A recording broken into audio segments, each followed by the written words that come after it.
Últimos destaques, temos o presidente do Irã, o Masoud Pezeshkian, pedindo desculpas a países vizinhos por bombardeios, enquanto voltou a criticar, é claro, os Estados Unidos pelas declarações recentes sobre a guerra. O presidente culpou a morte do Ayatollah Ali Khamenei e de outros líderes militares pela falta de comunicação que causou os ataques na região. Ele falou sobre o assunto em uma mensagem que foi divulgada, pré-gravada e veiculada na TV Nacional hoje. Ele disse que os bombardeios iriam parar, a não ser que alguns países atacassem primeiro. Ele disse, abre aspas, acho que devemos resolver isso por meio da diplomacia.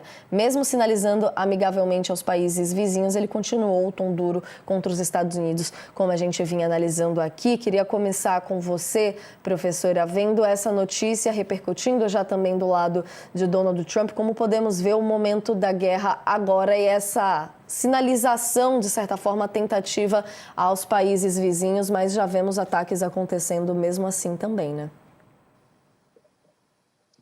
Natália, para usar um termo que a gente usa, né, nas relações internacionais, na diplomacia, isso representa, a meu ver, uma desescalada, né, digamos assim. As coisas poderiam ficar mais escaladas em termos de violência, mas aparentemente ela é digamos, um degrau abaixo. No entanto, ao mesmo tempo, ela representa uma espécie de mini derrota, né, pro próprio Irã, porque basicamente o que estava acontecendo, né, desde sábado, né, desde da madrugada, né, do sábado, o que houve é que a resposta do Irã em relação aos ataques tem sido atacar as bases militares dos Estados Unidos nos países vizinhos, no entorno. Então, no final das contas, isso acaba que, claro, o alvo principal é sempre os Estados Unidos, as bases militares, mas as bases militares estão no território que é o território dos vizinhos do Irã. Então, no final das contas, isso significa comprar uma briga, não só com os Estados Unidos, mas também com esses países, né?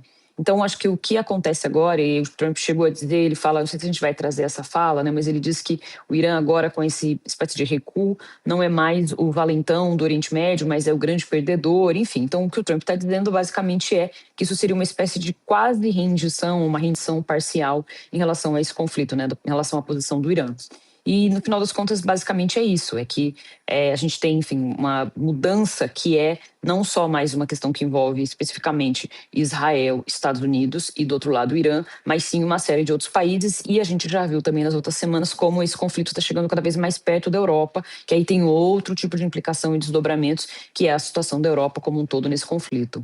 Camadas vão se somando. Vamos, inclusive, ouvir o trecho do presidente do Irã, então, fazendo essa sinalização e falando em parar de atacar os países vizinhos. من اینجا لازم از کشورهای همسایه که مورد حمله قرار گرفتن از طرف ایران از طرف خودم عذرخواهی کنم در تصمیمی که ما دیروز در شورای موقت رهبری ما گرفتیم این تصمیم به نیروهای مسلح گزارش داده شد که از این به بعد نباید به کشورهای همسایه حمله بکنن به یا موشک بزنن مگر اینکه از اون کشورها بخوان به ما حمله بکنن. Peguei aqui certinho o trecho de Donald Trump também comentando que depois dessa fala estava chamando o Irã já de perdedor, colocando o Irã nessa situação de perdedor. Nesse tweet longo dele, nesse post no Truth Social dele, disse justamente, abre aspas, o Irã não é mais o valentão do Oriente Médio, mas sim o perdedor do Oriente Médio. Ele que disse que os iranianos querem dominar a região, que é a primeira vez em milhares de anos que a nação perde. Sempre naquele tom, é claro, de Donald Trump, também aqui, professor Beto, mas queria uma análise sua nessa linha em termos de cantar a vitória, como sempre, Donald Trump aqui mais uma vez, né? Pois é, Natália. Na verdade, eu confesso que eu acho que o Trump começa a exagerar na fórmula, as pessoas começam a ficar cansadas dessa bravataria dele, já não começa a ter o efeito. Antes ele conseguia, digamos assim, chamar atenção. Agora, na verdade, eu acho que só mostra um sinal de debilidade de quem perde, né, e diz, ganhei. A situação do Trump não é boa. Ele foi empurrado pela essa guerra, foi feito de bobo pelo Netanyahu. Acho que qualquer analista internacional pode confidenciar isso. As análises de todos os especialistas internacionais mostram. O Trump foi, né, o Netanyahu deu um passa-moleque no Trump e fez ele entrar numa guerra que interessa ao Netanyahu e não interessaria aos Estados Unidos nesse momento. Um erro geopolítico tremendo.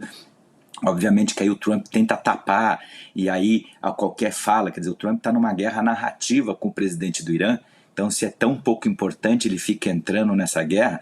O que a gente sabe é que essa semana apareceram 2 adolescentes novas no caso do Epstein, falando que foram obrigadas a ter relações sexuais com o Trump no seu momento. O que a gente sabe é que a taxa de desemprego nos Estados Unidos aumentou em quase 100 mil pessoas mais no mês de fevereiro, uma péssima notícia. O que a gente sabe é que a BlackRock, que é talvez o maior fundo de pensões do mundo, congelou pelo medo que gerado pela guerra. A gente vê a explosão do preço do petróleo, que vai gerar mais inflação nos Estados Unidos, e os títulos do Tesouro já não sendo buscado como uma alternativa segura no mundo. Na verdade, o Trump faz uma grande cortina de fumaça. Mas, por último, Natália, acho que muito importante, que está passando batido, o presidente do Irã diz que então as Forças Armadas devem dar aos seus aliados. Mas eu estava lendo agora de manhã na imprensa internacional, os comandantes militares do Irã já disseram não, que eles vão sim continuar atacando as bases norte-americanas nos países da região. Ou seja, ter descabeçado o regime iraniano, com isso que os Estados Unidos conseguiu, é aquilo que a gente já sabia, começar um cenário de caos, onde as Forças Armadas já não respeitam o atual presidente, começa o barata voa, começam ataques no Chipre, que obriga a Europa a entrar e ficar no meio do caminho entre Estados Unidos e Irã, não podendo tomar parte de um lado nem de outro. A gente vê líderes como Pedro Sánchez não à guerra, enquanto o Merz na Alemanha faz um papel vergonhoso, né, de sabujo do Trump. Em outro lado, o Irã também atacou o Azerbaijão, então traz o Cáucaso, que é uma zona tão delicada quanto o Oriente Médio, para a guerra. O Azerbaijão, que é um aliado histórico, tem interesse na região e não queria confusão, ao mesmo tempo que os Estados Unidos diz que vai apostar em milícias curdas para fazer o trabalho sobre o terreno no Irã, para não ter que botar soldados americanos. Só que os curdos são a maior ameaça à integridade territorial da Turquia. Então, é um cenário que os grandes especialistas internacionais já falam que é inquietante, realmente inquietante, e que não se pode descartar uma escalada em direção a uma terceira guerra mundial, e isso não seria um alarmismo, isso seria uma análise preocupante e real. Esse é o cenário que a gente tem com, né, um narcisista patológico no ocaso da sua vida, sentado na cadeira da Casa Branca com a mão na bomba atômica e tentando esconder o seu histórico de proximidade com talvez o maior pedófilo da história norte-americana. Mas vamos